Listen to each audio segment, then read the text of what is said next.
Et alors, pour un ancien du club, c'est non seulement indispensable de participer au tournoi, mais c'est important d'y briller. Oui, bon après y briller, bon on a tous envie de gagner c'est sûr, comment c'est un tournoi, mais bon moi je suis là, c'est cool pour le club d'organiser ce tournoi international chaque année. Je suis content d'être là et j'espère que je gagnerai, c'est tout.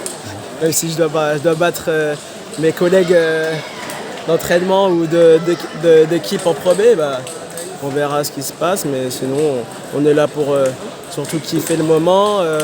Là il y a beaucoup de bénévoles, c'est un tournoi international, ça permet de ramener beaucoup de monde, surtout qu'on a notre centre d'entraînement qui ouvre l'année prochaine, on l'espère, donc on espère ramener beaucoup de monde pour faire connaître encore plus le club, l'endroit. Et voilà.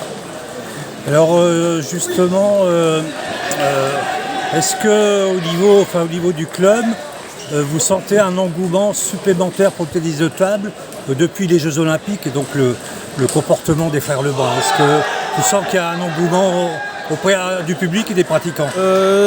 Un engouement, oui, c'est sûr. Sur les réseaux, on parle plus de tennis de table, c'est sûr, à l'heure d'aujourd'hui. Je sais que dans les clubs que je connais, il y a encore beaucoup plus d'inscrits chaque année.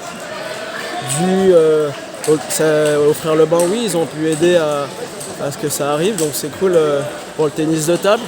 Puis des tournois comme ça aussi, ça fait permettre toutes les régions qui sont côté des Hauts-de-France de participer, ça fait ramener du monde, donc ouais, c'est toujours bénéfique pour le sport. Alors tu es dans le meilleur club de la région, hein, qui évolue en Pro B, mais qui joue aussi la Coupe d'Europe.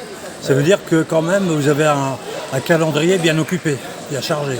Oui. Après il y a aussi Brûle qui est très forte comme équipe aussi dans la région.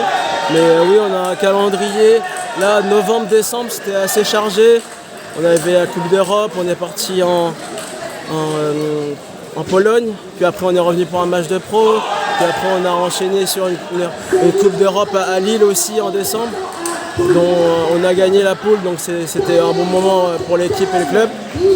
Et on organise encore la 8e de finale de Coupe d'Europe sur Mulhausen le 19 janvier, donc là c'est ce qui se passe dans le club, là c'est top. J'espère que tous les dirigeants sont contents aussi de l'engouement avec le tournoi aussi. Donc c'est en ce moment on a une bonne mentalité globale. Tu parlais d'un futur centre d'entraînement, est-ce que tu peux nous en dire un peu plus? Disons que ça fait déjà 2 ans que moi je sais qu'on en parle avec le coach et les dirigeants. L'année dernière on n'a pas réussi à ramener. On a peut-être commencé un peu trop tard et les gens ils avaient déjà prévu leur année d'après, quoi, leur saison d'après. Donc voilà, après là aujourd'hui le club a essayé de mettre beaucoup plus de choses en place pour créer et aider les sportifs de haut niveau vers l'excellence. Donc là on espère que ça va ramener du monde pour faire connaître le centre. Sinon les conditions d'entraînement actuellement sont bonnes? Oui, les conditions, oui, on a une salle appropriée à nous déjà. Je sais que pas tous les clubs ont cette chance. On a des entraîneurs qualifiés, on a notre coach aussi de pro que je connais moi depuis 5 ans, qui m'a beaucoup aidé pendant ces dernières années. Et donc ouais, voilà, on espère que ça va se faire. Enfin, le club espère que ça va se faire. Nous les joueurs, voilà, après on n'a pas encore tout confirmé.